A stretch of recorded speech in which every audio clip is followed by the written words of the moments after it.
Hey everyone, in this video we're going to translate the chapter 33 story from the Ecce textbook. So before we do that, like I tell you in all these videos, make sure you have the vocab under control. Take some time, read through the list, memorize it as best you can, and try to look at any English derivatives you can so you can start to associate these words with their meanings. The more you do on this and the more you practice it, the better off you're going to be, because it's really hard to translate if you're not sure what the words mean. So your first step should always be learning the new vocab and making sure you've got a good handle on it before you move on. Then you want to dive into the grammar, and we'll do a little grammar overview again in this video like we always do, just to make sure that you're good, and I'll point out the grammar as you go. But this chapter's grammar involves looking at perfect passive participles, which is slightly different from what we've seen. It's not anything you can't handle, but make sure you've read through it. Either read through the notes on the Ecce textbook, feel free to watch my grammar video, whatever it is that kind of helps you feel like you have a good sense of it. Without knowing the grammar, again, it can be tricky to read this story. If you're not sure what the new grammar is, you might get stuck. And once you've read the grammar and you have a good sense of it, it helps to be able to go through the story and see it in context, right? You want to just make sure that you're understanding it within the context of an actual Latin story. So always do that second. The last thing you want to do, like I always tell you, is find a partner in class, anyone you can, and read the story aloud to them, right? Read it so you can practice your pronunciation, and then have them read it back to you so you can practice your listening skills. You'd be really surprised how much you can improve just by listening to Latin. Even if you're not sure entirely what it means, the more you hear and the more you practice, even your speaking, it's going to help you to catch the patterns of what's going on in the language. So before we dive into the story and translating, we want to just do a quick review of the grammar. And like I mentioned, it's the perfect passive participle. So the first thing you want to understand is, what is a participle, right? A participle is a verbal adjective. So it's basically a verb functioning like an adjective, using a verb or a form of a verb to describe a noun. So what does that look like? Well, in English, it could be something like saying the closed door cannot be opened. When you say the closed door, closed is not an adjective, right? It's a verb, to close, but it's functioning as an adjective. You're really saying the door that's been closed is kind of what you're going for, but it's functioning as an adjective. It's describing the door, right? So it's not just any door that can't be open, it's the door that's been closed. So it definitely has that adjective force to it. So it's an interesting idea to try to think about, and one that might trip you up a little bit, but just think of it as a verb functioning as an adjective and you'll be okay.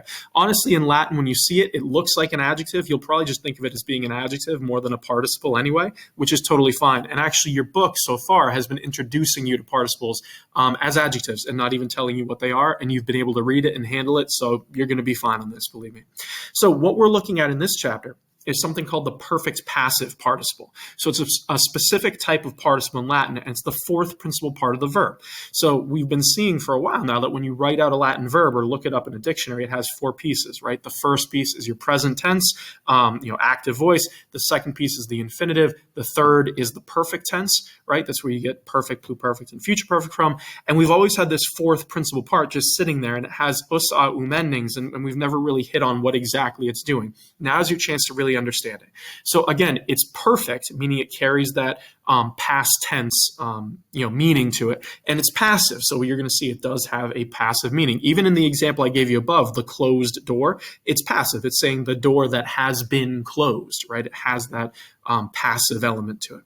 So it uses first and second declension adjective endings, os, a, which is why you always see it written out that way. So it should be pretty familiar to you because, again, it's an adjective. So the perfect passive participle has a couple different ways you can translate it. The most common one is saying having been blank, right? So if you said coquus vocatus, you're saying the cook having been called or having been summoned. Vocatus is your participle. It comes from vocare, to call. This is the adjective form of it.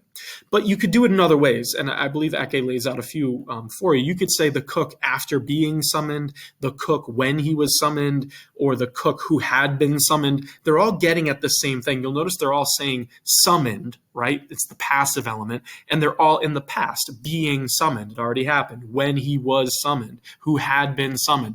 This is why we call it a perfect passive participle. But if you're stuck, the most basic way to do it that'll pretty much always get you where you need to be is by translating it as having been. If you use that, you're going to be fine. So again, all those translations have the passive element. Like I said previously, it's already happened and it's passive. So there's a passive element and a perfect element, and I've listed them here for you. So the PPP, the abbreviation of a perfect passive participle, it happened before the main action of the sentence. That's why it's perfect, right? And it always indicates an action done by someone. So when it's done by someone, right, we use the ablative of agent. So if you said Ancilla vocata ab Aurelia, you're saying the slave woman having been summoned by Aurelia. So this we've seen before when we did passive voice. We learned that when the action's being done by someone, we use a or ab, the preposition, right? That's what's going on here. But when the PPP is showing an action done by something, right, not someone, but a thing, you don't use a preposition. So that would be the example of gladio vulneratus, right, having been wounded by the sword.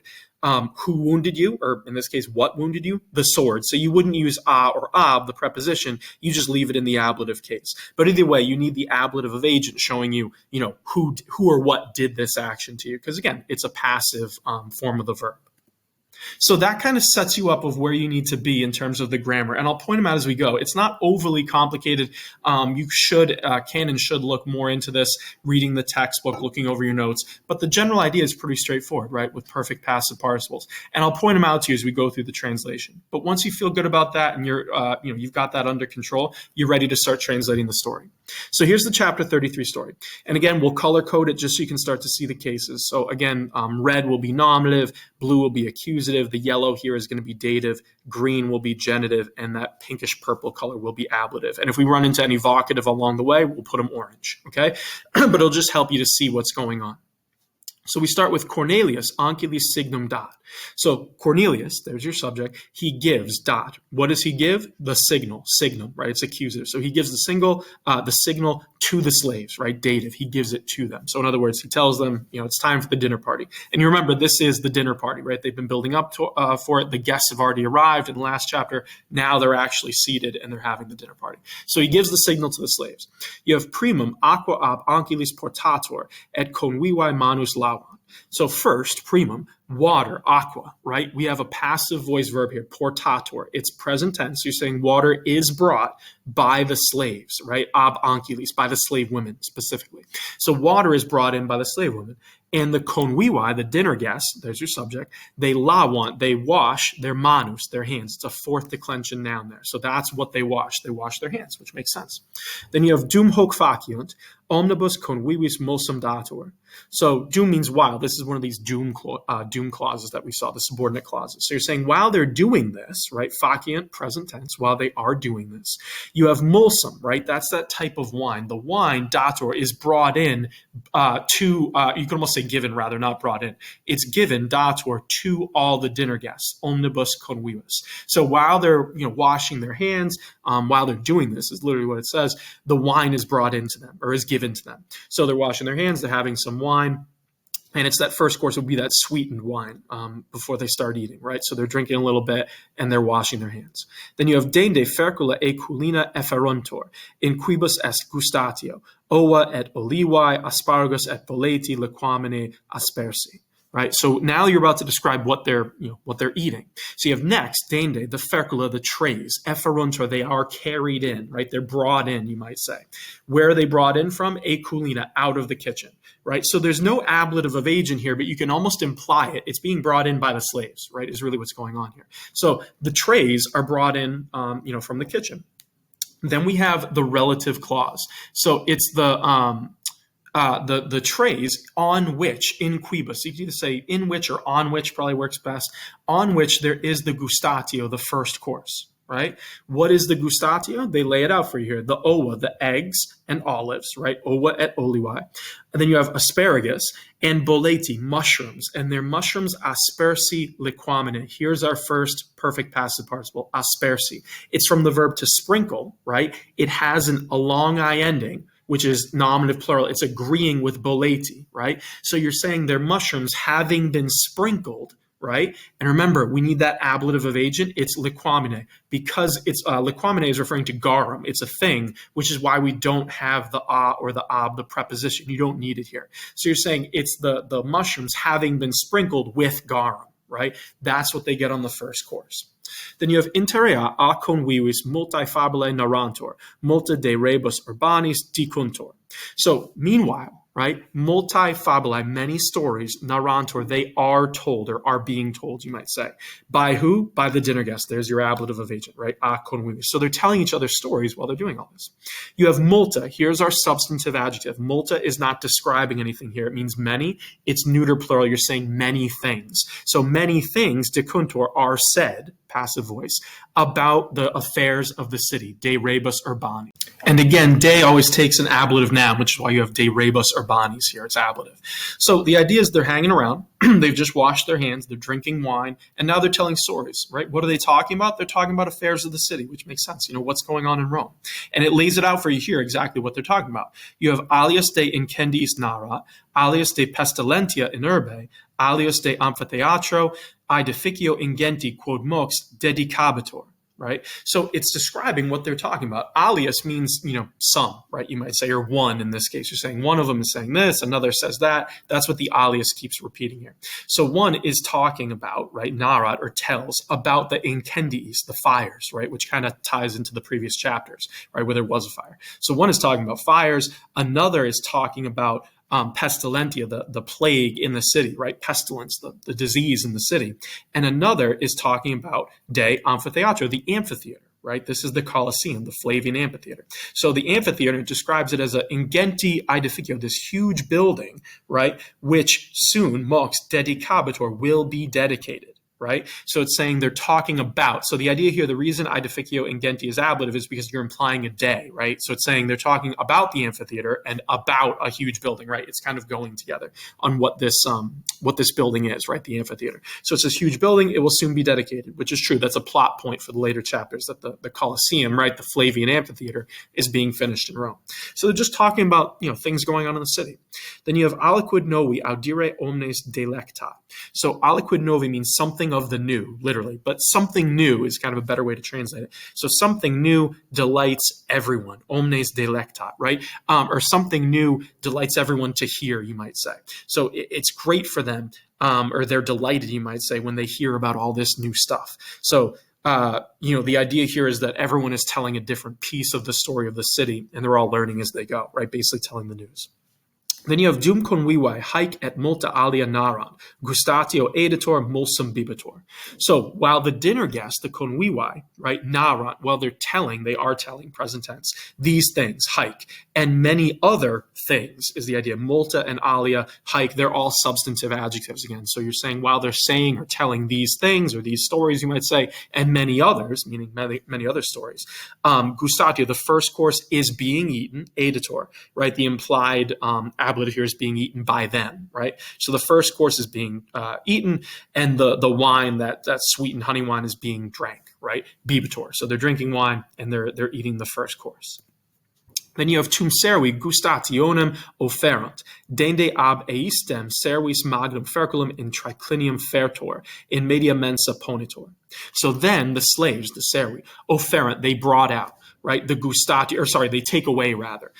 They take away the gustatio, the first course, right? So they clear the table basically.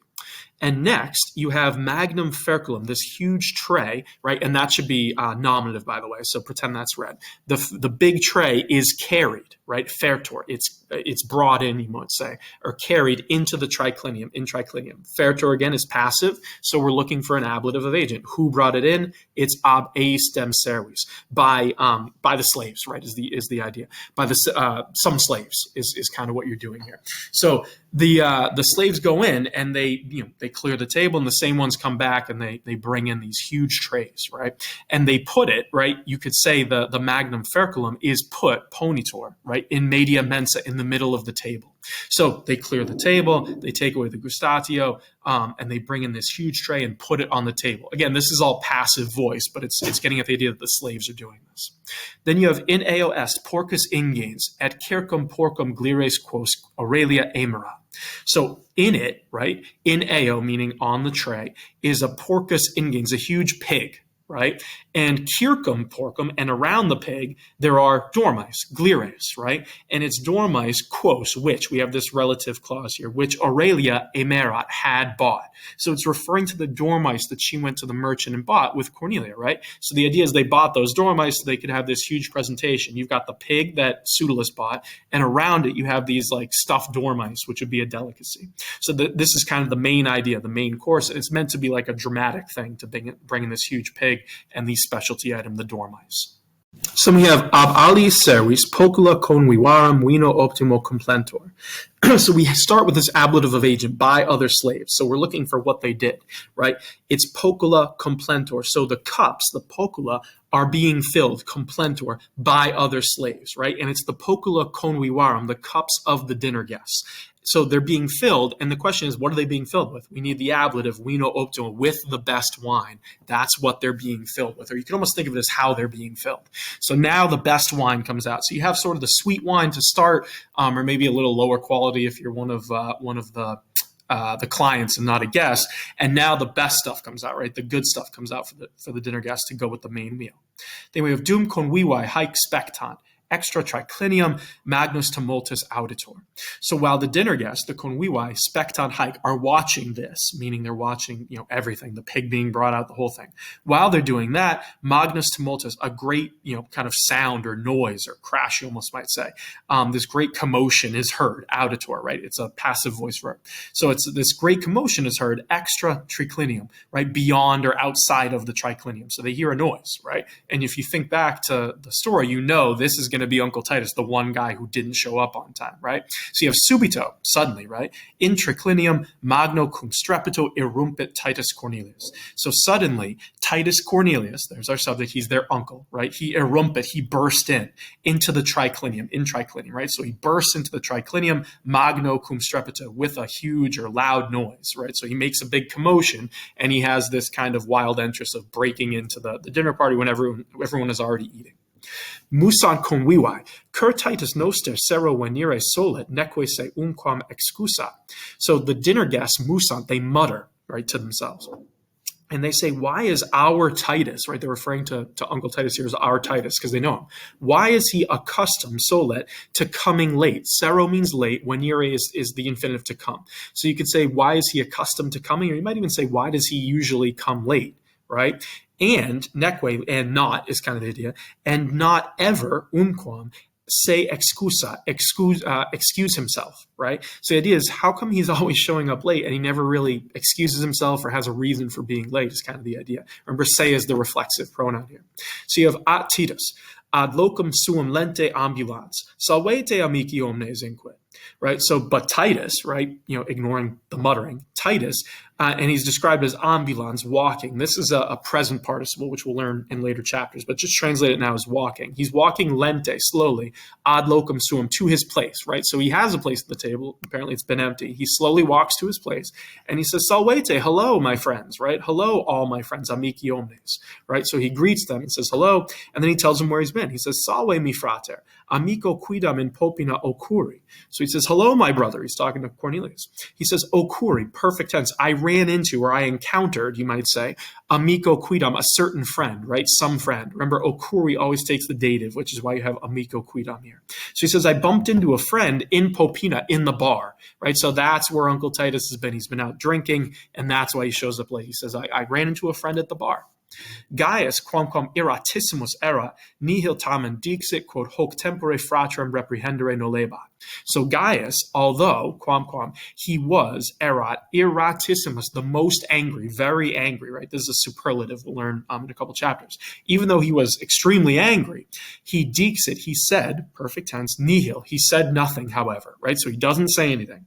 Why? Because, quote, right? And again, this is where quote doesn't have an antecedent, right? This is the because form of quote, right? It says because nolebat, he didn't want or was not wanting, reprehendere, to scold his fratrum, his brother. Hoc tempore means at this time, right? So right now he didn't want to cause a scene and actually scold his brother. So he doesn't say anything.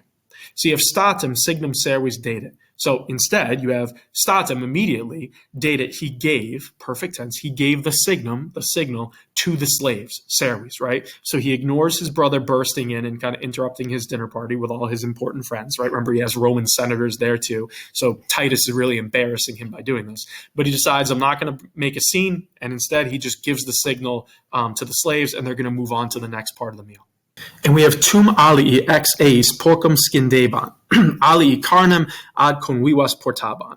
So then, Gaius is just given the signal. So then some, meaning some of the slaves that he just gave the signal to. So some scindeban, they were cutting off, porcum, they were cutting off the pig, right? They were cutting it up into pieces, you might say. And by the way, it's ali x a, so some of them, meaning some out of the slaves, some of the slaves. So they were cutting up the pig. Others, ali, they were portaban, they were carrying the carnen, the meat, ad conviwas, to the dinner guests. So some of them are slicing up the pig, right? Skindeba, and the other ones are carrying it, or they were carrying it. These are both imperfect tense. Then you have non omnibus de porco datum est. So datum est here is the perfect passive, right? Was given is kind of how you can translate it. So de porco means some of the pig. The known here, you might almost translate it as none of the pig, or you could even just say some of the pig was given to none of the dinner guests, you might say, or was not given to the dinner guests is another way to do it. And it's referring to here, omnibus means everyone, but it's talking about the guests. So they're not all going to get some of the pork is really what's happening here. Because the clientibus, in the next half of the line, you have clientibus quidam data sunt pulorum frustra, right? Or frusta, rather. So it's not given to everyone because you have the frustra, the scraps, pulorum of chicken, right? So chicken scraps, data sunt, were given to the clients, right? Indeed, quidam here, like indeed, scraps of chicken were given to the clients. So the idea is they're trying to show you the social standing of all the people here at the party. They're not all going to get the pig. That's only for the important people and the friends. The clients, the sort of lesser people here, get scraps of chicken, right? Kind of mean, but they're trying to get at the idea of the social standing of everyone here. Then you have Gaius Servo, puer inquit, da fratri meo quoque frusta puli. So Gaius says, right, inquit to the slave, or to one of his slaves. Puer, boy, right, he calls him, it's vocative. Da here is the imperative, it's a singular imperative, so he's commanding. He says give, right, comes from dare, to give. So da just means give. So he says, give to my brother, dative, fratri meo, right, give to my brother frustra, scraps of chicken, frustra puli, right. Quoque here means also. So he says, also give to my brother scraps of chicken, meaning Titus isn't going to get any of the pig. And he says that right here, noli ei de porco dare. So noli dare, don't give, right? So da is the singular positive imperative, telling one person to do something. Noli dare means don't do it, right? So don't give de porco, any of the pork, ei, to him. So this is his punishment, his subtle punishment. He doesn't give Titus any of the pig. He says, give him the chicken scraps, just like, the people I don't really care about here. So this is his punishment to his brother, right? Then you continue, you have nunc omnes cibum atque vinum habeban, right? So now, nunc, omnes, everyone, habeban means had, right? They were having kind of, but imperfect, you could say had. They had cibum atque vinum, they had food and wine. And it's probably differing levels, as we've seen, of food and wine, but they have some version of food and wine, whether it's the pig or the chicken or the good wine or really kind of the bad wine, but everyone has something. You have omnes cenam laudaban, so everyone was praising the dinner. Etiam clientes, quamquam frusta modo habebant, una cum ceteris clamabant, Euge, Gaius Cornelius cenam optimum dare sole. So even the clients, etiam clientes, right? Even the clients, although they had habeban, only modo frustra, scraps, right? So even though they only had scraps, rather, they were shouting together, una, right? Together, they were shouting, clamaban, with the others, cum ceteris, right? With the other people, right? So they join in. And everyone is shouting, no matter what they had, they're all shouting, Euge, right? Hooray, right? Gaius Cornelius, solet dare, he's accustomed to give, or accustomed to giving, or you could say he usually gives the cenam optimum, the best dinner, which is kind of a wild thing when you think about it, that the clients are only eating chicken scraps, but still, again, you have to kind of suck up to your master here, right? Your patron. So they're praising him like, yeah, this is great, even though they're not eating anything particularly great. You have nemo meliorum coquum habet. So nobody has, nemo habet, a better cook, a meliorum coquum. Meliorum means better. It's describing coquum, right? They're both the direct object. Then you have none coquum ipsum laudare debemus, right? So none means surely. So they say surely debemus, we ought, or we should, you can almost say, but we ought laudare, to praise. We should praise, or we ought to praise is a good translation of this complementary infinitive. So you're saying surely, they're saying rather, surely we ought to praise the cook himself, right? Coquum ipsum. So they're saying this food is delicious. We should praise your cook, right? Who would be a slave. But they're all thinking that, Gaius is the best, but his cook is also pretty good too. So now you have itaque coquus vocatus ab omnibus laudatus est. This line is actually a good one and an important one to look at this perfect passive participle we've been talking about. So you have and so itaque, the coquus, right? The cook. Here we have vocatus. This is a fourth principal part, right? And it doesn't have the verb to be going after it. So if you look at the end of the line, you have laudatus est. Laudatus is also a fourth principal part, but it has a version of the verb to be with it. So the idea here is, when you have a fourth principal part with esse, it's either perfect, pluperfect, or future perfect tense. In this case, and passive, by the way. Laudatus est is perfect tense passive voice. So he was praised, right, is the idea. Someone was praised.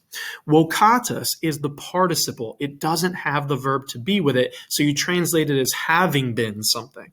Vocare means to call. It's vocatus with a us because it's describing the cocus, so it has to match in case, number, gender because it's an adjective.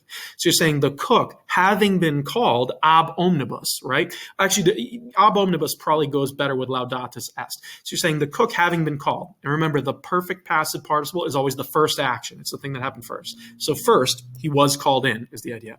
So the cook having been called, laudatus est, he was praised ab omnibus, by everyone, right? There's your ablative of agent.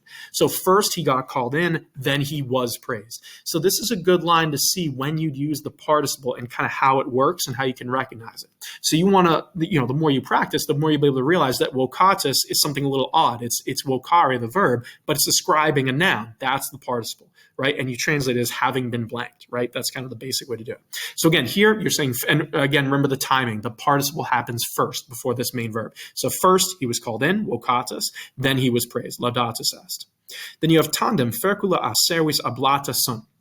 So finally, or at last, the fercula, the trays, ablata sunt, they were carried away, a servis, by the slaves, right? So, finally, and again, ablata sunt, again, is the perfect, the fourth principal part with esse after it. It's the perfect tense passive voice. So again, it's not a participle because it has sunt going with it.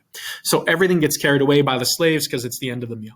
You have simul, Gaius, servos usit, secundas mensas in triclinium portare.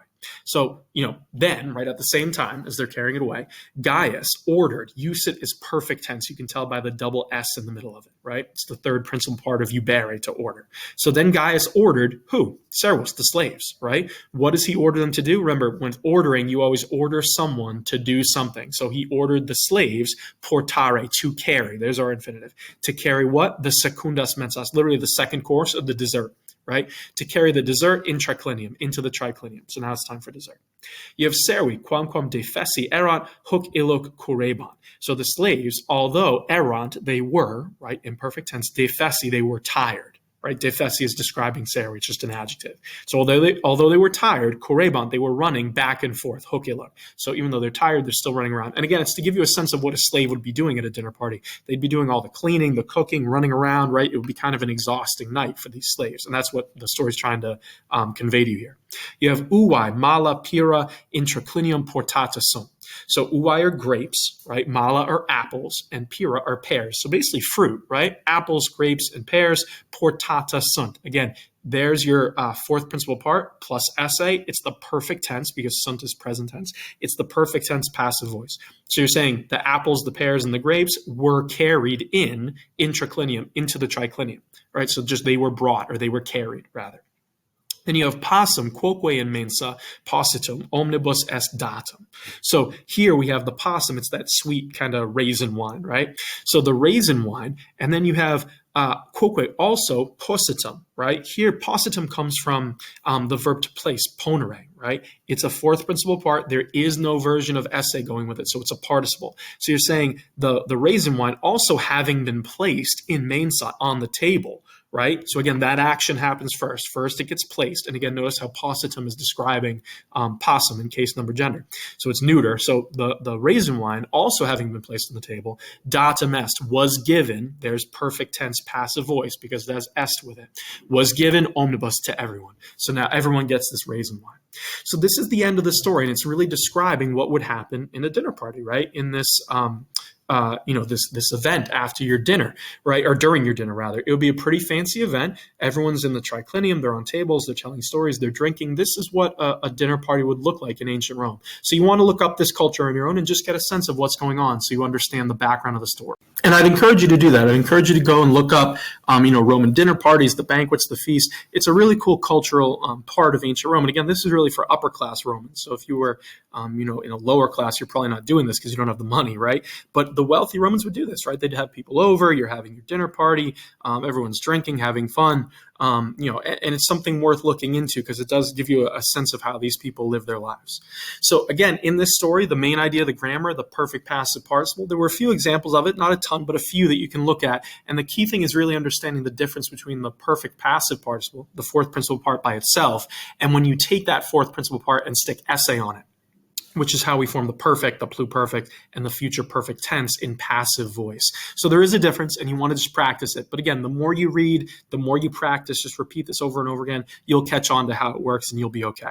If you have any questions at all in the grammar or anything in the translation, feel free to put a comment below. I'll help you however I can. But again, keep reading it and try to read this as many times as you can aloud until it starts to sink in. You don't want to be always struggling trying to translate with a dictionary next to you and looking up grammar. You want to practice it to get more fluent with your reading skills. And reading is all about practice. So the more you do and the more you read, the better off you're definitely going to be. Good luck, and let me know if you need anything.